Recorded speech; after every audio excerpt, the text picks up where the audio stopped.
मैं आज उस वाक़ये का हाल सुनाता हूँ। तुम शायद ये कहो कि मैं अपने आप को धोखा दे रहा हूँ, लेकिन तुमने कभी इस बात का तो मुशाहिदा किया होगा कि वो शख्स जो ज़िंदगी से मोहब्बत करता है, कभी-कभी ऐसी हरकतें भी कर बैठता है जिनसे सर्द महरी और ज़िंदगी से नफ़रत टपकती है। इसकी वजह यह है कि उसको ज़िंदगी ने कुछ ऐसी ईज़ा पहुँचाई है कि वो ज़िंदगी की ख्वाहिश को घूंट कर उससे दूर भागने लगता है और अपने गोशाए आफ़ियत में उसकी राहों को भूल जाता है। लेकिन उसकी मोहब्बत कभी मर नहीं सकती और उसकी आग ख्वाबों के खंडरात की तह में अंदर ही सुलगती रहती है।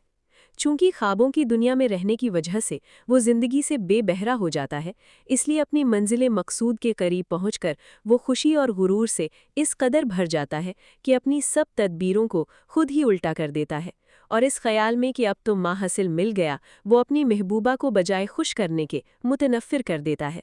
बस यही मेरे साथ भी हुआ। अब अपनी ज़िंदगी के हालात दोहराने से क्या हासिल? ताहम तुम्हें मेरी ज़िंदगी का वो लाजवाब और सोगवार ज़माना तो याद होगा जब मुझे उससे मोहब्बत थी। मुझे तुम्हारी मोहब्बत भरी तसल्ली और तशफ़ी खूब याद है, लेकिन इसके बावजूद भी मैं अपने किए को न मिटा सका। मैंने मोहब्बत का खून मोहब्बत से कर डाला, और हालांकि मैं उस वक्त अपने को कातिल न समझता था, मगर अब मुझे अपने जुर्म का यकीन है। समाज इस कत्ल को जुर्म करार न देगा, क्योंकि समाज तो अखलाकी जुर्म पर सज़ा नहीं देता, बल्कि सामाजी जुर्म पर, नीयत की बिना पर नहीं बल्कि सबूत पर। लेकिन अखलाकी जुर्म ही सबसे ख़राब है, और मैं अपने को मोहब्बत और ज़िंदगी दोनों की निगाहों में मुजरिम पाता हूँ। मरते दम तक मैं इस मासूम ज़मीन पर गुनाहगारों की तरह अपने हमनवाओं और रफ़ीकों से मुँह छुपाता मारा मारा फिरूंगा। पर अफसोस कि मेरा जुर्म मोहब्बत के ख़िलाफ़ था और मुझे मुँह छुपाने को भी जगह नहीं। वो अब मर चुकी है, इसलिए मुझे हिम्मत हुई कि ये दास्तान कह सुनाऊं। ये तो तुम जानते ही हो कि इसकी शुरुआत किस तरह हुई। मैं उससे दिलो जान से मोहब्बत करता था। उसकी बदौलत वो खजाना मेरे हाथ लग गया था जिसकी तमन्ना सारे जहान को थी। जहाँ भी वो जाती, चाहे खरीदारी करने या अपनी सहेलियों से मिलने, वो मुझको साथ ले जाती और मैं एक रफ़ीक कुत्ते की तरह उसके साथ साथ रहता। भाई, मैं अपने गोविंदा को भी साथ लाई हूँ, वो दूर ही से चिल्लाकर कहती, और मैं खुशी से फूला न समाता।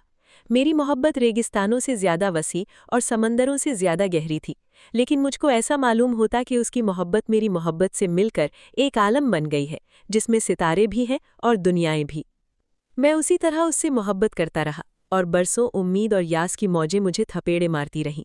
जब मैं सोने लेटता तो उसकी सूरत मेरी आंखों के सामने रक्स करती, और जब सो जाता तो ख्वाबों में खुशनुमा पहाड़ और दरिया और लालाजार दिखाई देते। सुबह जब आंख खुलती तो एक सुरीला नगमा मेरे कानों में उसके हुस्न की मौसीकी अलापने लगता। मोहब्बत के ख्वाब में वो राहत थी कि मैं दुनिया से परहेज करने लगा। वो अकेली मेरी दुनिया थी और मेरी जन्नत, और लोग तो उस गुलाब को मसल देते थे जो मेरे दिल की गहराई में खिला हुआ था। हमारी कहानी आप लोगों को अच्छा लगे तो शेयर ज़रूर कीजिएगा और हमारी YouTube चैनल को सब्सक्राइब ज़रूर कीजिएगा।